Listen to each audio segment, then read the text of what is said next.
জন্মেছি এ দেশে, সার্থক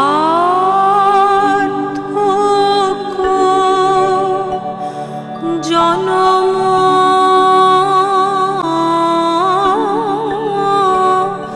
মাগো, সার্থক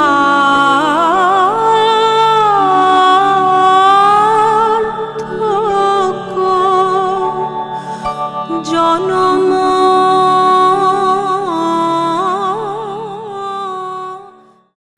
আসমুদ্র হিমাচল এই বাংলাদেশ।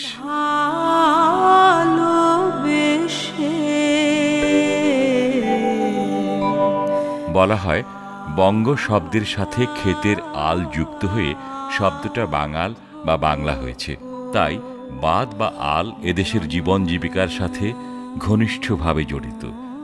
এই কাদামাটি মাখা জনপদের মানুষ নিজের আশ্রয়ের প্রয়োজনে একদিন প্রকৃতির বাঁশ, বেত আর কাদামাটি দিয়েই নির্মাণ করেছিল তার প্রথম স্থাপত্য। দেশের পুরনো ঐতিহ্যের নিদর্শন এবং ধ্বংসাবশেষ খুঁজলে বোঝা যায় এখানে কাদামাটির পাশাপাশি অনেক মূল্যবান স্থাপনাও নির্মিত হয়েছে। বাংলাদেশের স্থাপত্যের ইতিহাসে রয়েছে দুটি প্রধান ঐতিহ্যের ধারা। প্রথমটি প্রাক ইসলামিক বৌদ্ধ ও হিন্দু রীতি এবং দ্বিতীয়টি ইসলামিক রীতি। এ মাটিতেই রয়েছে খ্রিস্টীয় অষ্টম শতকে বৌদ্ধ ধর্মায়তনের প্রাচীন নিদর্শন সোমপুর ধর্মশালা বিহার। দেশের উত্তর জনপদ বৃহত্তর রাজশাহীর পাহাড়পুরে বৌদ্ধ বিহার নির্মিত হয়েছিল ধর্মপালের শাসনামলে। বড় অদ্ভুত এর স্থাপত্য রীতি, গঠন প্রকৃতি এবং সৌন্দর্যমণ্ডিত অবয়বের দিক থেকে প্রাচীন এশিয়ায় এ ধরনের স্থাপত্য সম্ভবত এটিই প্রথম। এর মূল কাঠামো পিরামিড আকৃতির, ৮০ ফুট উঁচু, যেন ইটের স্তূপ। চারপাশ ঘিরে আছে অসংখ্য চতুর্ভুজ আকারের স্থাপনা।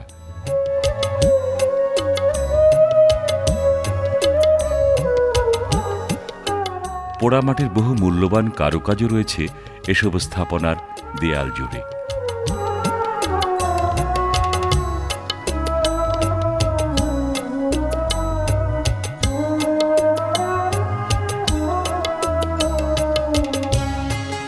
বাংলাদেশের প্রত্নতত্ত্ব ও প্রাচীন স্থাপত্যের আরেকটি উল্লেখযোগ্য নিদর্শন রয়েছে উত্তর জনপদের জেলা শহর বগুড়ায়।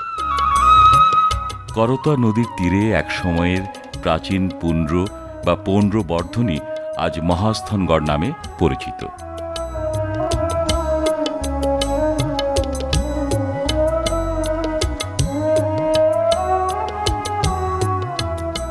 ধারণা করা হয় এটি ছিল এদেশের সবচেয়ে প্রাচীন রাজধানী শহর। চীনা পর্যটক হিউয়েন সাংয়ের বর্ণনা মতে এখানে সহস্রাধিক বৌদ্ধ ভিক্ষু বাস করতেন। সে সময় নির্মিত প্রাসাদোপম ভবনগুলোর অধিকাংশই ছিল মন্দিরের আদলে নির্মিত। ভবনের শীর্ষ কেন্দ্রে ছিল চৌচালা কিংবা অষ্টাভুজাকৃতি, আর মূল স্থাপনার চারপাশে অসংখ্য ক্ষুদ্রাবয়ব চতুর্ভুজ অবকাঠামো।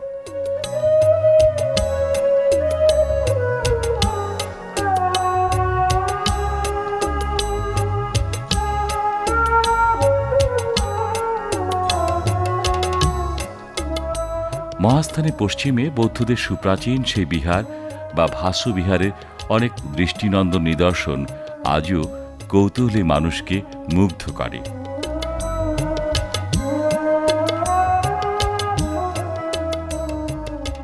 1493 থেকে 1519 খ্রিস্টাব্দে সুলতান হোসেন শাহের আমলে নির্মিত বৃহত্তর রাজশাহী অঞ্চলের ছোট সোনা মসজিদ এদেশের স্থাপত্য রীতির এক উল্লেখযোগ্য নিদর্শন।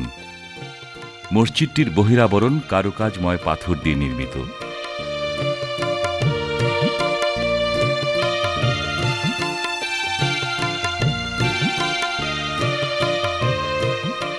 ছাদটি 5 সারিতে বিভক্ত এবং মাঝের সারি ছাড়া প্রতিটি সারিতে রয়েছে 3টি করে আলাদা অর্ধগোলাকৃতি গম্বুজ।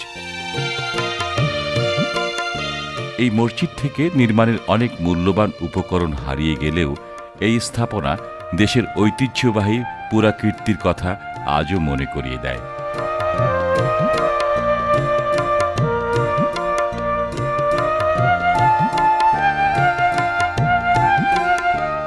সোনা মসজিদের উত্তর পশ্চিমে মোগল শাহ সুজা নির্মিত তিনতলা হাম্মাম বা তাহখানা এদেশের প্রত্নতত্ত্বের আরেক উল্লেখযোগ্য স্থাপনা।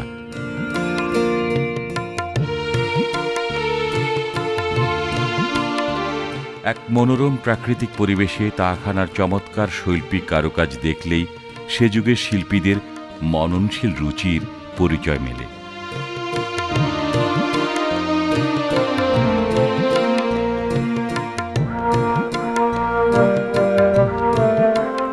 খ্রিস্টীয় 15 শতকের দিকে বাগেরহাটে নির্মিত 60 গম্বুজ মসজিদ দেশের সবচেয়ে বড় আকারের মধ্যযুগীয় স্থাপনা। 66টি অর্ধগোলাকার এবং 11টি চৌচালা ছাউনিতে ঢাকা এ ধরনের বিশাল স্থাপত্য দেশের অন্য কোথাও আর দেখা যায় না। রাজশাহীর বাঘায় 10 গম্বুজে নির্মিত হজরত দানিশমান্দ মসজিদ মাজার কমপ্লেক্স অপূর্ব স্থাপনার আরেক নিদর্শন। সূক্ষ্ম কারুকাজের ইটে 15 শতকে নির্মিত এই স্থাপনা দেশের প্রত্নতত্ত্বের ইতিহাসে অনন্য সম্পদ।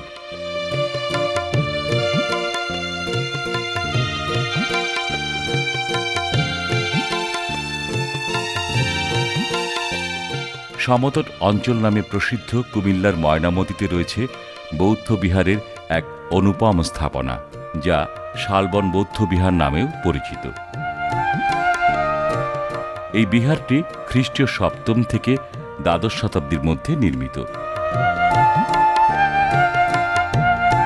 দেশের অন্যান্য বৌদ্ধ বিহারের মতো এখানেও বিশাল এলাকা জুড়ে 4 কোণা বিশিষ্ট অসংখ্য অবকাঠামোর মধ্য দিয়ে এই স্থাপনাটি গড়ে উঠেছে।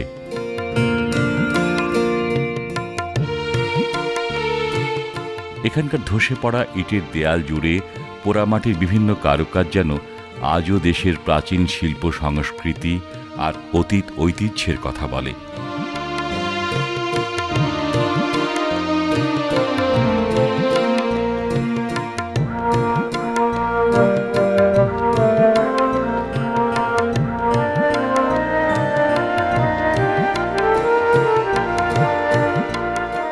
বাংলাদেশের প্রত্নতত্ত্ব এবং প্রাচীন স্থাপত্য রীতির নিদর্শন রয়েছে বৃহত্তর ঢাকা জেলার সোনারগাঁওয়ে। সুবর্ণ গ্রাম নামে পরিচিত সোনারগাঁও ছিল এ অঞ্চলে এক সময়ের সমৃদ্ধ নগরী। 1300 শতকে সোনারগাঁও ছিল সেন রাজাদের রাজধানী। এরপর 3 শতাব্দীর বেশি সময় ধরে এলাকাটি মুসলিম সুলতানদের রাজধানী এবং বাণিজ্যিক কেন্দ্রের মর্যাদা পায়। এখানকার প্রাচীন সেতু, মসজিদ, কবর ইত্যাদি স্থাপনা থেকে মোগল আমলের নিদর্শন এখনো একেবারে মুছে যায়নি। 20 শতকের গোড়ার দিকে সোনারগাঁওয়ের উত্তর পূর্বে স্থানীয় ব্যবসায়ী বা বণিক সম্প্রদায় যে এলাকার পত্তন করেছিল, পরবর্তীকালে সেটি পানাম সিটি নামে বাণিজ্য কেন্দ্র হিসেবে পরিচিত। পানাম নগরীর স্থাপত্যের প্রধান বৈশিষ্ট্য এখানকার বাড়িঘর ইট এবং চুন সুরকি দিয়ে নির্মিত। প্রায় প্রতিটি ভবনে রয়েছে চাতাল ঘেরা বারান্দা। কোনো কোনো ভবন বেশ কারুকাজময়, আবার কোনো কোনো ভবন সাদামাটা। নির্মাণে কোথাও টাইলস, রঙিন কাঁচ, চীনামাটি ইত্যাদি মূল্যবান উপকরণ ব্যবহার করা হয়েছে।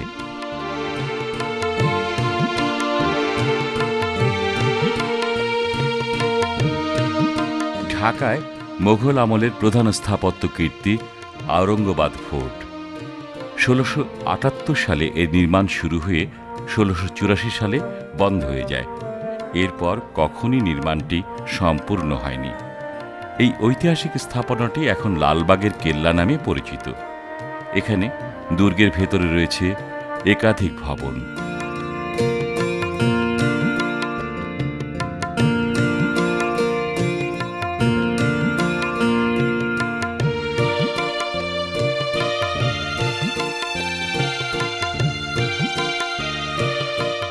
পশ্চিম প্রান্তে রয়েছে 3 গম্বুজ বিশিষ্ট মসজিদ।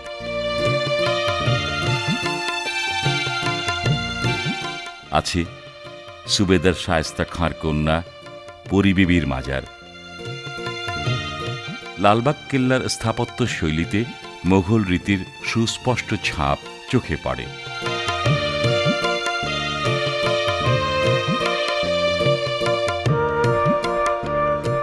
মোগল রীতিতে 1642 সালে ঢাকায় নির্মিত হয়েছে ইমামবাড়া হোসনি দালান।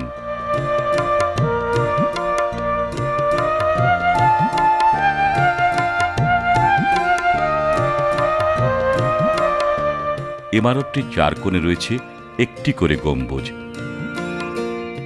খাঁজ কাটা খিলানে শোভিত দরজা জানলা ছাড়াও নানা নকশা ব্যবহার করা হয়েছে এই স্থাপত্যে।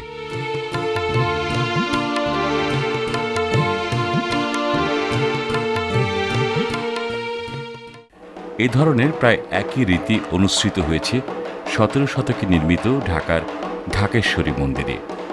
মূল স্থাপনার পূর্ব পশ্চিমে একই সারিতে অভিন্ন মঞ্চে 2টি পৃথক গুচ্ছে রয়েছে আরও কয়েকটি মন্দির। চৌচালা আকারের এক কোঠার এই মন্দিরগুলো ক্রমশ সরু হয়ে শিখরে পৌঁছে গেছে।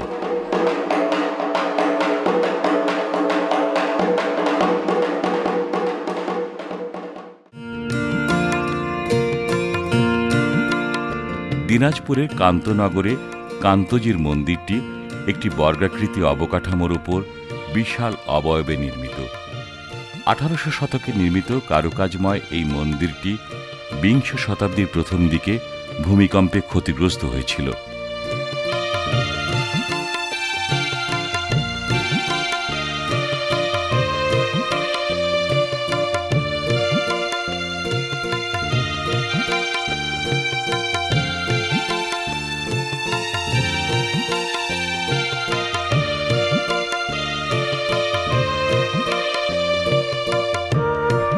প্রায় একই সময় নির্মিত রাজশাহীর পুঠিয়া রাজবাড়ি এদেশের স্থাপত্য শৈলীর এক অমূল্য সম্পদ। পুরোপুরি ইন্দো ইউরোপীয় স্থাপত্য রীতিতে এই ভবনটি নির্মাণ করা হয়েছে।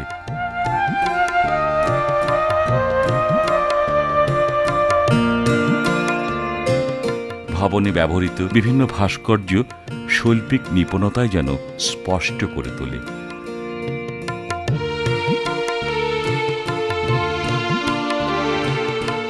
মানিকগঞ্জের শিবালয় উপজেলার তেওতা জমিদার বাড়ির স্থাপনায় দৃষ্টিনন্দন কারুকাজ মানুষকে এখনো মুগ্ধ করে।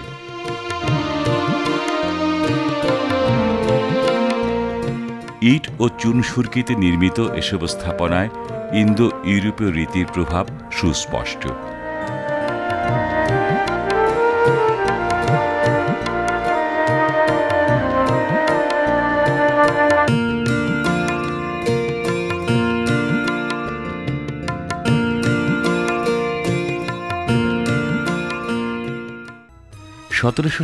সালে ব্রিটিশ শাসন চালু হওয়ার পর এখানকার শিক্ষা সংস্কৃতি এমনকি স্থাপত্য শৈলীতেও আসে ব্যাপক পরিবর্তনের ছোঁয়া। চালু হয় পর্তুগিজীয় নির্মাণ রীতি। দেশের সুপ্রাচীন গির্জাগুলো সম্ভবত এ সময় নির্মিত। ধর্মীয় উপাসনালয় খ্রিস্টীয় গির্জার আদলে নির্মিত এ সময়ের অন্যান্য স্থাপনা যেন আজও কালের নীরব সাক্ষী। অতি সম্প্রতি দেশের উত্তর পূর্বাঞ্চল ওয়ারী বটেশ্বরে প্রায় 2500 বছর আগেকার প্রত্নতাত্ত্বিক নিদর্শন আবিষ্কৃত হয়েছে। ধারণা করা হচ্ছে এখানেই একসময় সুপরিকল্পিত একটি বাণিজ্যিক নগরী গড়ে উঠেছিল। এরকম ইতিহাস ঐতিহ্যের মূল্যবান অজস্র স্মারক ছড়িয়ে আছে দেশের নানা প্রান্তে।